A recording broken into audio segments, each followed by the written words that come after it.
안녕하세요, 선스케어입니다. 오늘은 지난주에 말씀드린 것에 이어서 내 돈 주고 내가 산 주식을 얘기하는 내 돈 내산 주식 100만원 챌린지 1주차에 대해서 얘기하도록 하겠습니다. 지난주에 저는 네이버와 SK 주식을 산다고 말씀드렸는데요. 결과적으로는 그렇게 성적이 좋지는 않았습니다.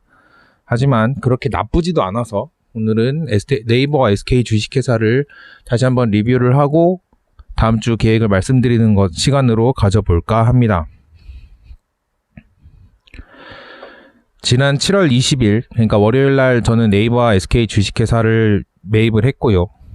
방송을 할 때 기억을 하시는 분이 있을지 모르겠지만 제가 네이버 가격이 그 당시에 27만 원이 넘었기 때문에 이렇게 두 주씩 샀을 경우에는 100만 원이 넘는 경우가 생긴다. 그러면은 제가 두 주씩 살 수가 없고 네이버는 한 주를 사겠다라는 식으로 말씀을 드렸었는데 결과적으로는 월요일 날 아침부터 떨어지면서 두 주씩 살 수가 있게 되었습니다. 그래서 네이버는 26만 9,500원에 두 주를 샀고 SK 주식회사는 23만 원에 두 주를 샀습니다. 그래서 따져보니까 두 가격을 더하면 99만 9천 원이 나와요. 그래서 제 비용 30원을 제외를 하면 예수금 970원을 제외하고는 딱 100만 원에 맞춰서 투자가 이루어졌습니다. 아주 깔끔하죠.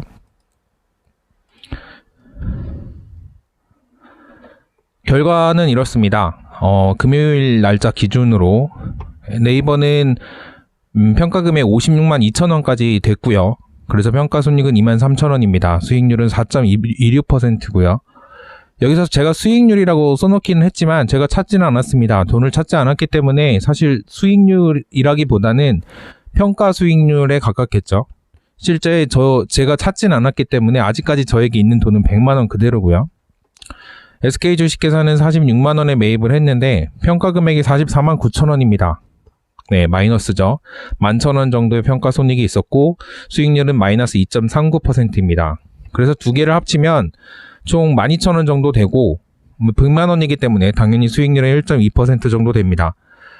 같은 기간 동안 코스피는 2209로 시작을 했고요. 월요일날 2202로 하락을 했기 때문에 0.3% 정도 하락을 하게 됩니다. 거의 똑같았다고 보면 되겠죠. 네이버 차트를 보면 이렇습니다. 제가 떨어지는 시점 중에 요때쯤 샀겠죠. 쭉 떨어집니다. 하루 종일 떨어졌어요. 그러다 보니까 제가 이 컨텐츠를 계속 해야 되는가 라는 고민이 들었겠죠. 하지만 놔뒀습니다. 10% 이상 빠지진 않았기 때문에 제가 더 바로 팔 수 있는 상황은 아니었고요. 그래서 잊고 지냈습니다.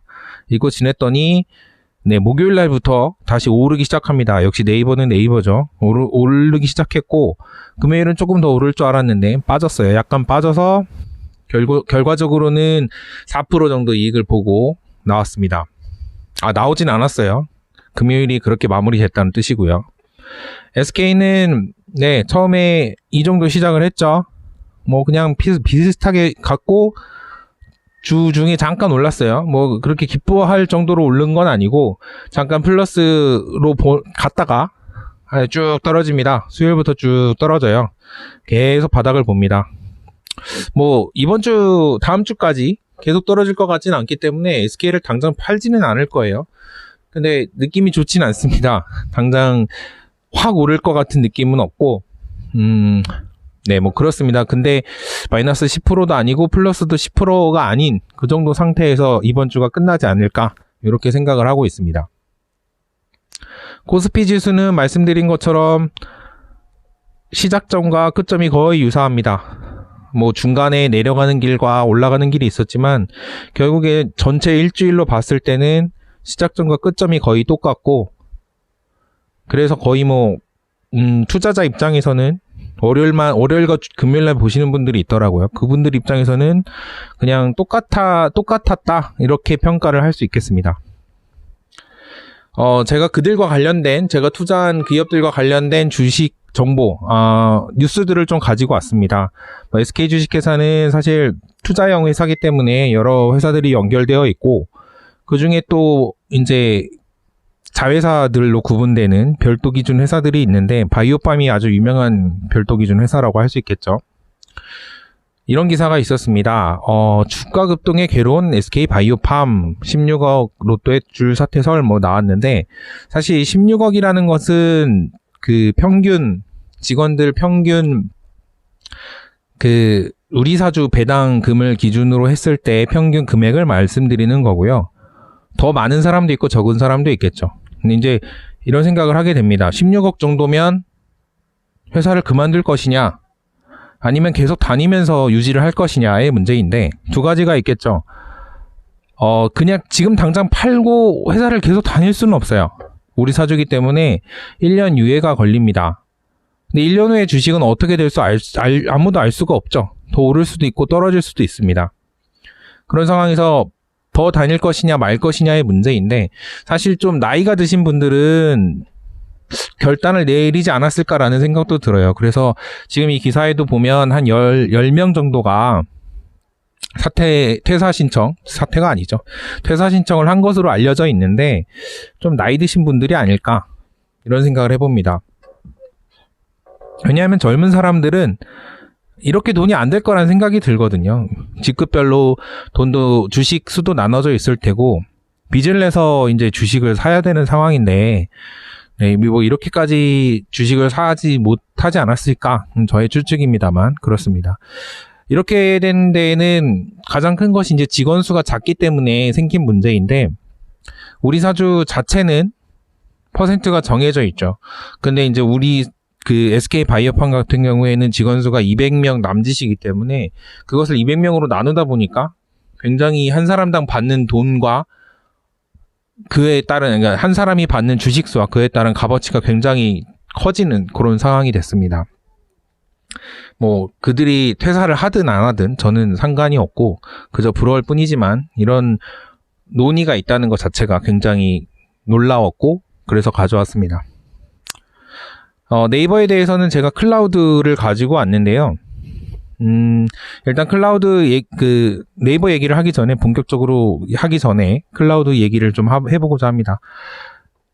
지난해 클라우드 시장은 37%가 성장을 했고, 마이크로소프트에 약진을 했다고 하는데, 이게 뭐 올 초 기사기 때문에 올해는 어떻게 될지 모르겠어요. 이게 코로나가 있기 때문에 좀 더 많이 성장할 것이 분명해 보이고요.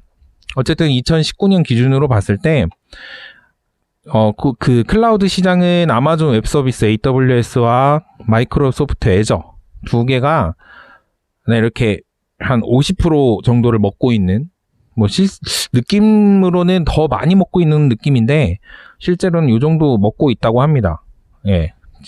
클라우드에 지출하는 비용을 기준으로 했을 때 50% 정도가 두 회사가 먹고 있고, 이거를 국내로 좁혀서 봤을 때도 클라우드사가 국내 점유율이 67%다, 이런 기사가 있습니다. 이게 보시면 인프라 서비스 AWS 아마존이죠, 있고, 뭐 KT U+ 있습니다만, 인프라 서비스가 데이터 센터를 기반으로 한 뭐 이제 서버나 이런 것들을 말하는 거고요. 이제 플랫폼 아시겠지만 뭐 MS 오피스 있죠. 오피스를 기반으로 한 55365, 그다음에 뭐 마이크로소프트 365로 바뀌었습니다만 55365가 있고요.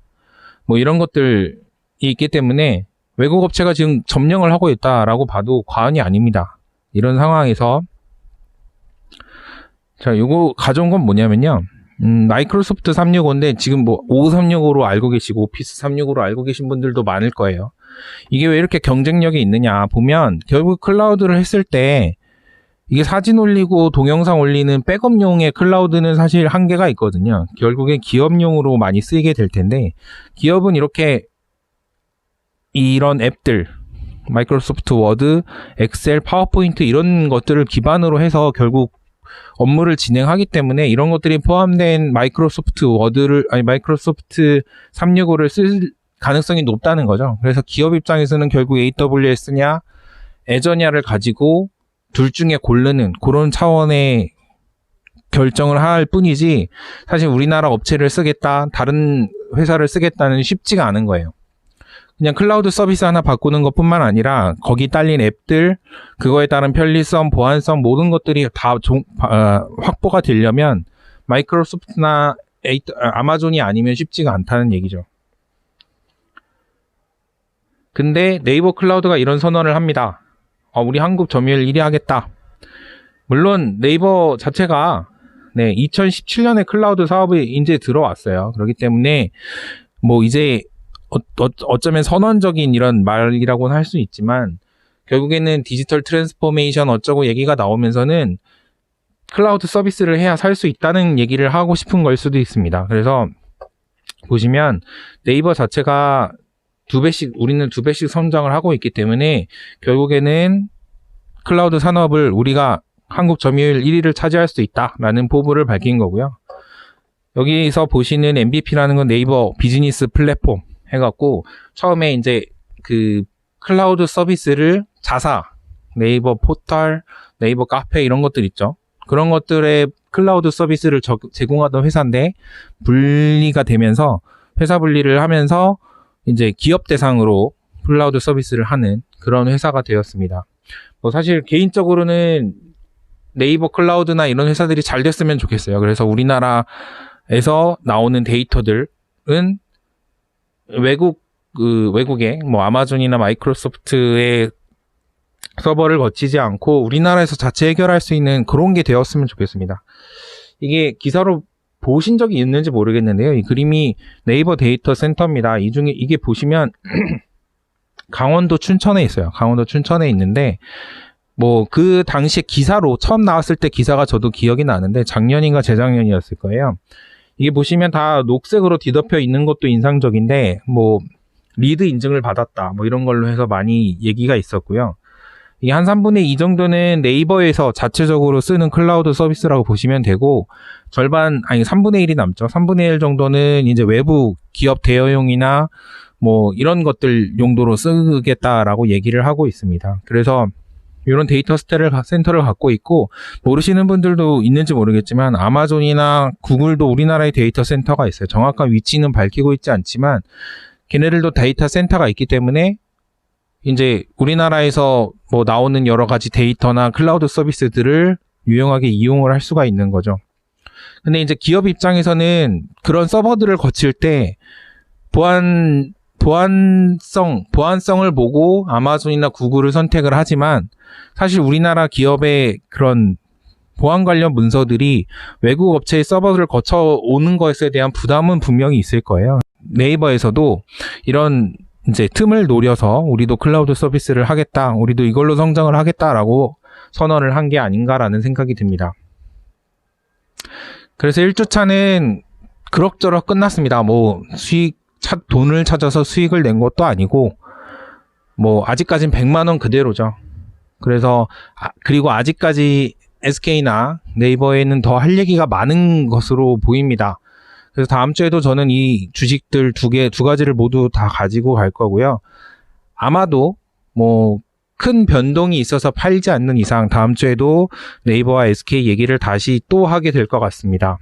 내 돈 주고 산 내 주식 다음 주에도 계속됩니다. 감사합니다.